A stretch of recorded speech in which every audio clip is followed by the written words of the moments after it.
നീ പോണ്ടല്ലോ പിന്നെ ഓനൊക്കെ പോവാതെ കയ്യല്ലേ പറഞ്ഞോണ്ടേ കൊടുത്ത് പിന്നെ എന്താ പോയിട്ട് നോക്കാം ഓനെ കാണുന്ന ബോസ് ഊതല വണ്ടി പെർഫ്യൂമിന് എത്ര വരുന്ന പ്രൈസ്? 135 ദിർഹംസ് വരുന്നു. തിങ്കളത്തെ ആടെ 100 രൂപ കൊടുക്കുന്നുണ്ട് അപ്പർ ഷോപ്പില്.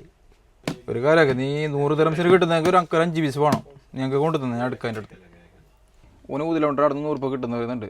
അപ്പോൾ എന്താക്കണോ കൊടുത്തു ഒരു 5 പീസ് എടുക്കാമല്ലോ. അപ്പോൾ ഒരു കാര്യമൊക്കെ ഒരു 5 പീസ് കൊണ്ടു നമുക്ക് കേട്ടോ. ഞാൻ കൊണ്ടുവരാ. പൊട്ടനും പോയി പണ്ടനും പോയി ഫോട്ടും കിട്ടി അയലേസാ. എന്തായാലും അവന് കുറെ ടൈം ആയാലും പോയിട്ട് എന്ത് കഥ എന്ത് കഥ എന്ത് വിശ്വസിച്ച് കൊടുത്തപ്പോ സാധനം നീല പറഞ്ഞെടുത്ത് കൊടുക്കുന്നത് 100 രൂപ കിട്ടും നമുക്ക് ലാഭമല്ല എന്നല്ല പറഞ്ഞു. നീ കൊടുക്കാൻ ഞാൻ കൊടുത്ത് നീ പോണ്ടല്ലോ ഓനൊക്കെ പിന്നെ ഓനൊക്കെ പോവാതെ എങ്ങനെ കയ്യല്ലേ എനിക്ക് പറഞ്ഞോണ്ടേ കൊടുത്ത് പിന്നെ എന്താ പോയിട്ട് നോക്കാം ഓനെ കാണുന്നില്ല കുറെ സമയം നോക്കവാ എന്ത് കുറെ സമയം പോയിട്ട് അവിടെ തന്നെ ഉണ്ടോ നോക്കി ഓനെ ഇവിടെ ആരും കാണുന്നില്ല.